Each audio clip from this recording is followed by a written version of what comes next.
नमस्कार दोस्तों, आज अपन बात करते हैं पादपों के आर्थिक महत्व की। Economic importance of plants. मानव जीवन यापन के लिए कुछ आधारभूत आवश्यकता होती है, भोजन, वस्त्र व मकान।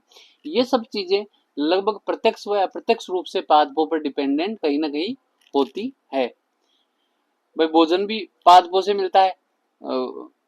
मकान, पादपों की लकड़ियां, टिम्बर आदि से मकान बनते हैं, तो कहीं ना कहीं पादपों का विशेष रोल होता है। और जीव प्रत्यक्ष अप्रत्यक्ष रूप से पादपों पर निर्भर रहता है।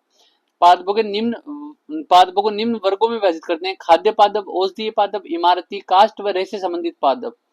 तो अपन स्टेप वाइज पढ़ते हैं। खाद्य पादपों में अनाज, दाल, तेल, मसाला, पेय पदार्थ।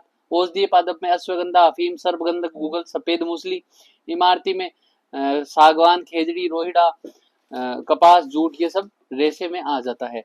खाद्य संबंधी पादपों के महत्व में अपन बात करते हैं कि जो भी सजीव है उसको ऊर्जा चाहिए, ऊर्जा के लिए उसको पादप पे वो डिपेंडेंट होता है, खाद्य संबंधी पादपों पे डिपेंड होता है। इनमें है सबसे पहले अनाज।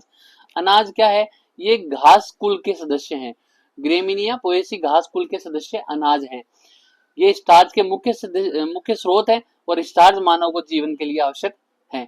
गेहूं, गेहूं का वैज्ञानिक नाम देखना, ट्रिटिकम एस्टाइवम। ये रबी की फसल है। इसकी उन्नत किस्में भी याद रखना: सोनालिका, कल्याण सोना, सरबती व सोनारा। ये गेहूं है। फिर अपन बात करते हैं चावल। चावल का वैज्ञानिक नाम ओराइजा सेटाइवा। ये खरीफ की फसल है। इसका उत्पादन उत्पादन की दृष्टि से भारत विश्व में प्रथम स्थान पर है। चावल में बासमती चावल, जया, रत्ना व स्वर्ण दाना और सोना चावल फेमस है। फिर मक्का। मक्का का वैज्ञानिक नाम है जिया मेज। जो वैज्ञानिक नाम मैं आपको बता रहा हूँ वो इंपॉर्टेंट है। इसे भी खरीफ फसल में उगाया जाता है। इसकी उन्नत किस्में हैं विजय, शक्ति और रतन। ये मक्का है। फिर बाजरा। बाजरा को पेनिसिटम टाइफाइडस, तो टाइफाइडिस बाजरा को बोलते हैं। ये खरीफ की फसल है। इसे मोटा अनाज के रूप में बोला जाता है और खाया जाता है। फिर दालों की बात करते हैं। खाद्य अनाजों में दाल प्रोटीन के उत्तम स्रोत होते हैं। जैसे अनाज घास कुल के होते हैं, इस दाल लेग्यूमिनोसी कुल के सदस्य होते हैं। चना। चना रबी की फसल है। इसके उत्पादन की दृष्टि से विश्व में भारत प्रथम स्थान पर है। दालों का राजा चना कहलाता है। फिर अरहर की दाल। अरहर की दाल, ये अरहर की दाल है। फिर मटर। मटर का वैज्ञानिक नाम है पाइसम सेटाइवम। तो फिर मूंगफली। मूंगफली भारत विश्व में सबसे बड़ा मूंगफली का उत्पादक है। राजकोट गुजरात में मूंगफली बहुत ज्यादा उत्पादन की जाती है। सोयाबीन। सोयाबीन में सर्वाधिक प्रोटीन पाई जाती है। फिर तेल उत्पादक पौधे। तेल उत्पादक पौधे जटिल कार्बनिक यौगिक है जो हाइड्रोकार्बन, एस्टर, एल्कोहल, एल्डिहाइड से बने होते हैं। तेल भी तेल के प्रकार है। तेल खाने योग्य तेल, जैसे अपन मूंगफली का तेल, सरसों का तेल, तिल का तेल, नारियल का तेल, सोयाबीन का तेल, अलसी का तेल व सूरजमुखी का तेल अपन खाने के रूप में लेते हैं।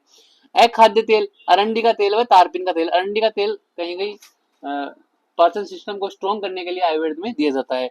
सुगंधित तेल में कपूर, चंदन, लौंग, खस का तेल आदि है। फिर मसालों में मिर्च मसाले, सौंफ, धनिया, जीरा, अजवाइन, हल्दी, ये सब मसालों में आते हैं। फिर पेय पदार्थों में चाय व कॉफी। चाय कामेलिया साइनेंसिस पौधे की पत्तियों से प्राप्त होती है। कॉफी कॉफिया अरेबिका पौधे के भुने हुए बीजों से प्राप्त होती है। ये इंपॉर्टेंट है, देख लेना भाई। फिर सब्जियां। सब्जियों में आ जाता है अनाज। अनाज व दाल अपन ने पढ़ लिए। इनकी बात ही सब्जियां भी विटामिन, खनिज तत्व, जल, रेशे, फाइबर्स इनका मुख्य स्रोत है। अब सब्जियां पौधे के मूल से प्राप्त होती है, स्तंभ से, पर्ण से, पुष्प, फल से व बीज से प्राप्त होती है। तो ये याद रखना, या अब ये एग्जाम में पूछते हैं कि भाई जड़ों से प्राप्त होने वाली सब्जियां कौन कौन सी है, तो गाजर है, मूली है, सलजम है, शकरकंद है। ये तो याद आपको रह जाएगा। स्तंभ वाला आपको कम याद रहेगा। स्तंभ वाला है आलू और अरबी। पर्ण से पालक, मेथी और बथुआ। पर्ण से याद रह जाएगा भाई, वो भी पत्तों की जैसे आते हैं। पुष्प क्रम से फूल गोभी, ये एक ही है। फिर फल से प्राप्त होता है टमाटर। ये इसमें कंफ्यूज हो जाते हैं बच्चे। बैंगन, भिंडी व ग्वारफली, ये याद रखना, फल से प्राप्त होने वाली सब्जियां ये है। फिर अपन बात करते हैं फल्स की। फल क्या होते हैं? पुष्प के अंडाशय के निषेचन के बाद में बनने वाली संरचना, लास्ट संरचना, जो अंतिम उत्पाद है वो फल कहलाता है। आम, मेजिफेरा इंडिका, केला, संतरा, अमरूद, पपीता, ये सारे फल के उदाहरण हैं। सीताफल, फिर औषधीय पादपों में ऐसे पादप जो औषधि के रूप में उपयोग में लिए जाते हैं, ये भी जड़, तना, पर्ण, पुष्प, फल, बीज आदि से मिलते हैं। तो स्तंभ से मिलने वाले औषधीय पादप में हल्दी, हल्दी का नाम है कुरकुमा, लौंगा, फिर अदरक, फिर लहसुन और गूगल, ये सभी स्तंभ से प्राप्त होते हैं। और मूल से सर्पगंधा, सर्पगंधा मतलब जड़ों से, सफेद मूसली और अश्वगंधा, ये तीनों मूल से प्राप्त होते हैं। ऐसी सफेद मूसली होती है, ऐसी अश्वगंधा होती है।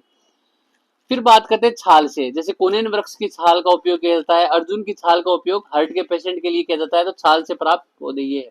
पर्ण से ग्वारपाठा, तुलसी, ब्राह्मी, ये सभी पर्ण से प्राप्त किए जाते हैं। फल से प्राप्त अफीम, अफीम का वैज्ञानिक नाम याद करना, पेपेवर सोमनीफेरम, और आंवला। फिर निर्माण संबंधी महत्व के पादप, ये दो प्रकार के, रेशे उत्पादक पौधे और टिम्बर उत्पादक पौधे। रेशों में जूट और कपास, ये रेशों का प्रोडक्शन करते हैं। सनाई, नारियल, ये सभी रेशों का प्रोडक्शन करते हैं। अब टिम्बर, टिम्बर क्या होता है कि जो कास्ट होती है, जो लकड़ी होती है, अगर वो दरवाजे, खिड़कियों आदि में काम में ले जाए तो टिम्बर कहलाती है। और कास्ट क्या होती है, जो भी बहुवर्षीय द्विबीजपत्री व अनावर्त वृक्षों से बनने वाले द्वितीयक जाइलम को कास्ट कहते हैं। ये याद आप कर लेना। फिर इसमें टिम्बर में है सागवान, शाल, शीशम, रोहिड़ा, रोहिड़ा को मारवाड़ सागवान भी बोलते हैं, इसका नाम टिकोमेला अंडुलेटा है। फिर खेजड़ी, खेजड़ी राज्य वृक्ष है, इसका वैज्ञानिक नाम वेरी इंपॉर्टेंट है, प्रोसेपिस सिनेरेरिया। फिर बात करते हैं देवदार की, देवदार का नाम है सिड्रस देवदारा। Thank you.